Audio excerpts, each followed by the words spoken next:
తోటి బాడుగా తలనీలా తీసుకొని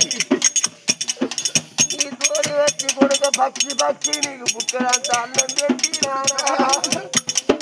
నీ తోడి ఉండిరా అక్క ఎల్లెల్ల చూసుకొని బావల చూసుకొని మనవర చూసుకొని కొడుకుల కోడల్ల చూసుకొని కొడుక నీ తోడి బాడుగా మీ అన్న ఉండు కొడుక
కట్టవచ్చి